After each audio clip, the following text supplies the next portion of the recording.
Varicose veins का diagnosis कैसे होता है? सबसे सिंपल और इफेक्टिव रेडियोलॉजिकल जांच जो वेरिकोज वेन्स को पूरी तरह डायग्नोस कर सकती है वो सीटी, एमआरआई कुछ नहीं, सिंपल कलर डॉपलर या कलर अल्ट्रासाउंड है, जिसमें एक रेडियोलॉजिस्ट अल्ट्रासाउंड यानी कि सोनोग्राफी की किरणों से आपकी सारी वेन्स को स्टडी कर सकता है। बहुत सिंपल जांच है, साउंड वेव्स का यूज होता है, कोई रेडिएशन नहीं, कोई बंद चेम्बर्स या क्लॉस्ट्रोफोबिया का डर नहीं, कोई सुई नहीं लगती आपको इसमें। सिर्फ एक डिसएडवांटेज है कि थोड़ा सा ऑपरेटर डिपेंडेंट है। यदि ऑपरेटर उतना एक्सपीरियंस नहीं है या स्किलफुल नहीं है तो हो सकता है कुछ कीमती इन्फॉर्मेशन मिस करें, पर यदि आप एक इंटरवेंशनल रेडियोलॉजिस्ट से मिले तो आई एम श्योर आपको बहुत स्किलफुली ये जांच का रिजल्ट दिया जा सकता है, जिससे आपका इलाज भी प्लान किया जा सकता है। ऐसे कौन से 8 रिस्क फैक्टर्स हैं जिसके वजह से वेरिकोज वेन्स बहुत कॉमन हो जाता है, या कौन से पॉपुलेशन है जिनमें कॉमन होता है? पहला, फीमेल जेंडर या महिलाओं में ज़्यादा कॉमन है मेल्स के कंपैरिजन में। दूसरा, एल्डरली पॉपुलेशन, एज के साथ साथ इसका होने के चांसेस बढ़ते जाते हैं।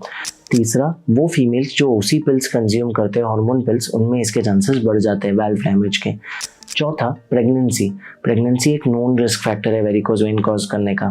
पांचवा, हेरिडिटरी, यानी कि जिनके फैमिली में किसी को वेरिकोज वेन्स है उनको ये होने के चांसेस ज़्यादा है। सिक्स्थ, ओवरवेट या ओबेसिटी, यदि वजन ज़्यादा है तो वेरिकोज वेन्स होने का चांस है।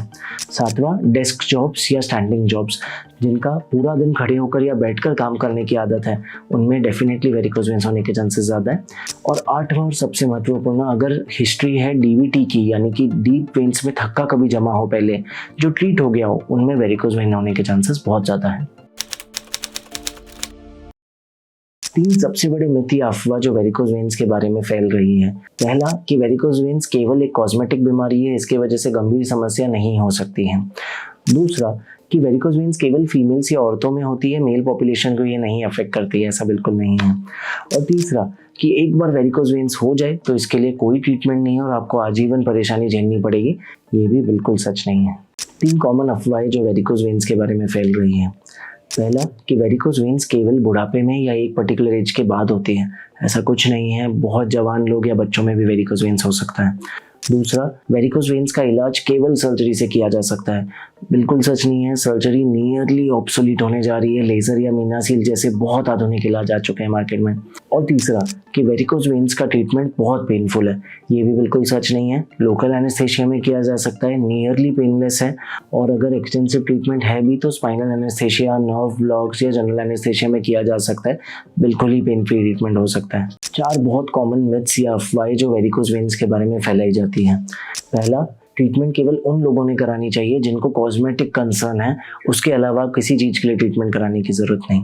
दूसरा, कि अगर आप ट्रीटमेंट करा लेते हो तो 100% वेरिकोज वेन्स वापस आएगी, ये भी बिल्कुल सच नहीं है। तीसरा, कि इंश्योरेंस कंपनीज ये नॉवल ट्रीटमेंट मेथड्स लेजर या वीनासील कवर नहीं करती है, ये झूठ है। 99% इंश्योरेंस कंपनीज ये कवर करती है। और चौथा और सबसे कॉमन मिथ, कि अगर किसी फीमेल को यंग एज में वेरिकोज हो जाए तो जब तक उसकी फैमिली कंप्लीट नहीं होती उसने इसका ट्रीटमेंट कराना नहीं चाहिए, ये बिल्कुल गलत है। आप यंग एज में ट्रीटमेंट करा सकते हो, इससे आपके फर्टिलिटी पोटेंशियल पे कोई असर नहीं आएगा। प्रेगनेंसी में वेरिकोज वेन्स का कंडीशन बहुत ज़्यादा कॉमन है, पर प्रेग्नेंट फीमेल्स में होता क्यों है वेरिकोज वेन्स? पहला, ओवरऑल इंक्रीज ब्लड वॉल्यूम की वजह से, जिसके वजह से वेन्स पे भी वाल्व्स पे प्रेशर बढ़ जाता है।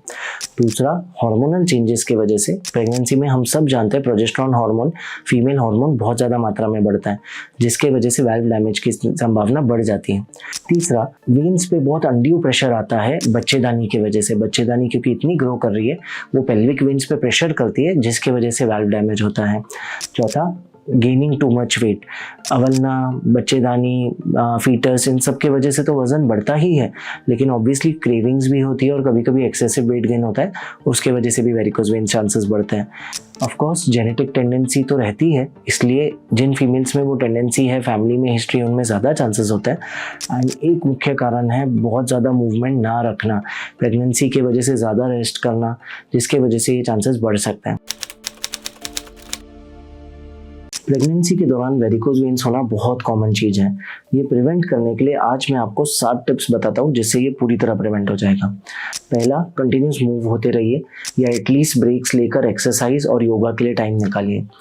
दूसरा, अपनी क्रेविंग्स पे ध्यान रखिए। प्रेगनेंसी के टाइम फूड क्रेविंग बहुत होता है, पर वजन बहुत नहीं बढ़ने देना है। तीसरा, हर कुछ घंटों बाद पैर के नीचे तकिया रखकर, चाहे सिटिंग पोजीशन या स्लीपिंग पोजीशन में, थोड़ा सा पैरों को ऑफलोड करना है ताकि सारा खून ऊपर की तरफ चढ़ जाए। चौथा, कंप्रेशन स्टॉकिंग्स या टाइट लंबी सॉक्स पहन सकते हैं थाई लेंथ की, जिससे पूरी तरह वेरिकोज होने के चांसेस प्रिवेंट हो जाएंगे। पांचवा, हाई हील्स पहनना अवॉइड करना है। छठवा, क्रॉस लेगेड नहीं बैठना है, चाहे चेयर पे चाहे जमीन पे। एंड सातवां, सोते समय कोशिश कीजिए लेफ्ट करवट ज़्यादा रखिए ताकि यूट्रस वेन्स पे प्रेशर ना करे और वेरिकोज वेन्स के चांसेस या प्रेशर कम हो जाए। आपने आज तक मेरे चैनल पे हमेशा यही सुना होगा कि वेरिकोज वेन्स उन लोगों में ज़्यादा कॉमन है जो एक ही जगह बैठकर डेस्क जॉब करते हैं या खड़े रहते हैं, और एथलीट्स में इसकी मात्रा बहुत कम है। लेकिन ऐसा नहीं है कि स्पोर्ट्समैन या एथलीट्स में नहीं हो सकता है, कई कारणों की वजह से उनमें भी हो सकता है। इनफैक्ट टॉप लेवल स्पोर्ट्समैन या एथलीट्स जैसे कि tour day France cyclist competitors या फिर ओलंपिक स्विमर गोल्ड मेडलिस्ट को भी ये बीमारी हो चुकी है। लेकिन एथलीट्स या स्पोर्ट्स पर्सन कई बार इसका ट्रीटमेंट लेने से डरते हैं या शर्माते हैं, क्योंकि उन्हें लगता है कि ये उनको ऑफ ट्रैक रखेगी, रिकवरी में टाइम लगेगा और उनका ओवरऑल परफॉर्मेंस अफेक्ट होगा। लेकिन दोस्तों ऐसा नहीं है। अगर आप एक एथलीट हो, तुरंत एक इंटरवेंशनल रेडियोलॉजिस्ट से मिलिए। ये वेन्स में जो ब्लड जमा होता है ये आपके परफॉर्मेंस को बहुत इम्पैक्ट कर सकता है, और ट्रीटमेंट आजकल बहुत ही आसान है, बिल्कुल इन्वेजिव नहीं है और रिकवरी बहुत इमीडिएट है। आप नेक्स्ट डे से अपना एक्सरसाइज रिज्यूम कर सकते हो। ऐसी कौन सी एक्सरसाइजेज है जो वेरिकोज वेन्स का प्रोग्रेशन बहुत स्लो कर देती है या हॉल्ट कर देती है, जिसे करने से बहुत फ़ायदा होता है? पहला, वॉकिंग या running but on soft surfaces. Second, yoga, बहुत important. Third, cycling. Fourth, swimming और वाटर एरोबिक्स।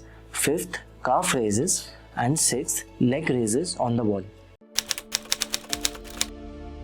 यदि वेरिकोज वेन्स को एक पर्टिकुलर स्टेज के बाद भी ट्रीट ना किया जाए तो ऐसी कौन सी 6 चीज़ें हो सकती है जो आगे जाके परेशानी दे सकती हैं?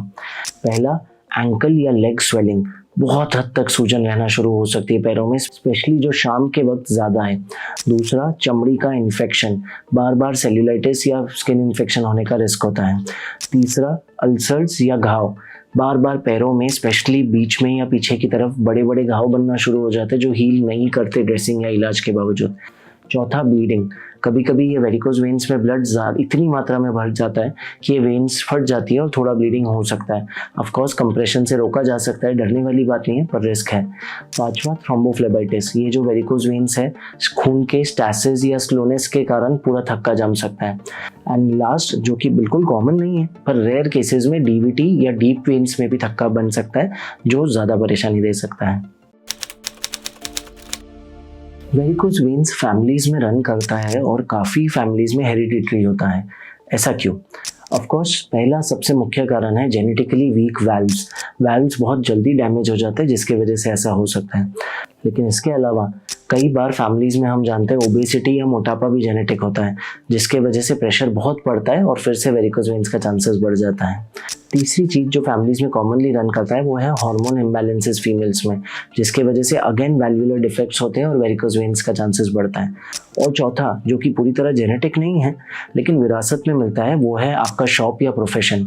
कई बार आपके दादाजी, आपके पिताजी और आप सेम प्रोफेशन करते हैं फॉलो, जिसमें आप वही दुकान पे वही आदतों के साथ एक ही जगह खड़े रहना, ब्रेक्स ना लेना, ये सब करते हैं, जिसके वजह से एक ट्रिगर आता है और इतना प्रेशर पड़ता है वैल्व्स पे पूरा दिन खड़े होने की वजह से कि वैल्व्स डैमेज होते हैं और वेरिकोज वेन्स होने के चांसेस बढ़ जाते हैं। जिन लोगों के प्रोफेशन में एक जगह खड़े रहकर काम करना पड़ता है बहुत घंटों तक, जैसे कि टीचर्स, नर्सेज, डॉक्टर्स, शॉपकीपर्स, उनके लिए ये वीडियो बहुत महत्वपूर्ण है। बताऊंगा कि क्या करने से आपको वेरिकोज वेन्स होने की संभावना ना के बराबर हो जाएगी। पहला, एक हेल्दी वेट और लाइफस्टाइल मेंटेन कीजिए। डाइटिंग से अपना वजन बिल्कुल चेक में रखिए ताकि प्रेशर ना पड़े वेन्स पे। और दूसरा, अपना काम करते समय बहुत वॉक या एक्सरसाइज कीजिए। टीचर्स वॉक करके सिखा सकती है, नर्सेज बीच बीच में ब्रेक लेके वॉक कर सकती है। जब भी आपको इंटरवल मिले, चाहे वो क्लास के बीच में हो या फिर 2 सर्जरीज के बीच में हो, लाउंज में जाकर या रेस्टिंग प्लेस पे जाकर अपने पैर ऊंचे स्थान पर रख दीजिए, चाहे उसके नीचे तकिया लगाइए, चाहे सामने किसी डेस्क पे। अपना फुटवेयर बहुत वाइजली चूज कीजिए, सॉफ्ट होना चाहिए, बिल्कुल प्रेशर नहीं आना चाहिए काफ मसल्स पे। And last and main, compression stockings का उपयोग कीजिए। कोई भी फार्मेसी से क्लास 2 कंप्रेशन स्टॉकिंग्स लीजिए और पहनने की आदत डालिए, उससे वेन्स में बिल्कुल ब्लड कलेक्ट नहीं होगा। अब ये कंप्रेशन स्टॉकिंग्स क्या होता है? ये लंबी सॉक्स या स्टॉकिंग्स है जो पैर से लेकर थाई लेंथ तक आती है, और जो लोग उतना कंफर्टेबल नहीं है वो नी लेंथ तक भी ले सकते हैं, यानी कि घुटने तक। ये इतनी टाइट सॉक्स होती है कि एक बार आप इन्हें पहन ले तो ये बहुत ज़्यादा प्रेशर से जकड़ लेती है पैर को, जिसके वजह से खून इन सूजी हुई नसों में जमा नहीं हो पाता और सारा का सारा खून हार्ट की तरफ चले। बहुत से पेशेंट्स मुझे पूछते हैं कि हमें वेरिकोज वेन्स के लिए लेज़र या वीना सील तो कराना है, पर साल में बेस्ट टाइम क्या है ये कराने का? इमरजेंसी तो है नहीं, तो क्या कोई पर्टिकुलर मौसम या पर्टिकुलर टाइम पे बेटर है कराना? एक ही चीज़ मेरे दिमाग में आती है कि शायद विंटर सीजन में या ठंडी के मौसम में बेस्ट टाइम है ये कराने का। ऐसा क्यों? 2 कारण है मेरे पास। पहला, लेज़र के बाद 3 महीने तक बहुत स्ट्रिक्टली स्टॉकिंग्स पहनना पड़ता है, जो विंटर्स या ठंडी के मौसम में आसान होगा। समर्स में या गर्मी में खुजली और पसीना हो सकता है, जो मुश्किल दे आपको स्टॉकिंग्स पहनने में। और उसके बाद by the time winter season खत्म हो और समर सीजन आए, आपके वेरिकोज वेन्स गायब हो चुके होंगे, और शायद समर में आप जो कंफर्टेबल या छोटे कपड़े पहने उसमें आपको कॉस्मेटिक कंसर्न नहीं रहेगा। सो नेक्स्ट टाइम अगर आप लेज़र या वीना सील प्लान कर रहे हो, मेरे ओपिनियन में विंटर सीजन बेस्ट रहेगा। आप में से बहुत लोग सोचते हैं कि वेरिकोज वेन्स के लिए मैंने लेज़र ऑपरेशन करा लिया, उसके बाद भी पूरी तरह क्योर नहीं हुआ, या क्योर हुआ लेकिन वेन्स वापस आ गई कुछ सालों बाद। ऐसा क्यों होता है? ऑफकोर्स एक मुख्य कारण हो सकता है कि जब ऑपरेट किया गया तो जितना डिटेल में एनाटॉमी स्टडी करके हर पहलू को ट्रीट किया जा सकता था वो थोड़ा सब ऑप्टिमली किया गया। शायद वो किया जाता तो वापस नहीं आते। लेकिन इसके अलावा और भी कारण है जिसकी वजह से रिकरेंस हो सकता है, यानी कि बीमारी वापस आ सकती है। पहला, ओवरवेट या ओबेसिटी, ऐसे रिस्क फैक्टर्स को ना ट्रीट करना जिसके वजह से प्रेशर बना रहेगा और वेल्व्स फिर से डैमेज हो जाएंगे। दूसरा, अपनी बुरी आदतें जिनके वजह से ये वेरिकोज वेन्स हुए उनको ना बदलना, जैसे कि बहुत देर एक जगह खड़े रहना या फिर स्टॉकिंग्स पहनने में आलस करना। एंड लास्ट, कुछ कुदरती एनाटॉमिकल फैक्टर्स जैसे कि मेथर्नर सिंड्रोम, जिसमें आपकी वेन एक दूसरी नस और हड्डी के बीच में दब रही है, उसमें प्रेशर बढ़ रहा है जिसकी वजह से बार बार ये वेल्व्स डैमेज हो रहे हैं। ऐसे रीजन भी हो सकते हैं। तो अगर लेज़र ऑपरेशन के बाद कुछ टाइम बाद या इमीडिएटली फिर से वेरिकोज वेन्स दिख रहे हैं तो अपने नज़दीकी इंटरवेंशन रेडियोलॉजिस्ट से मिले और ये चीज़ सॉर्ट आउट कीजिए।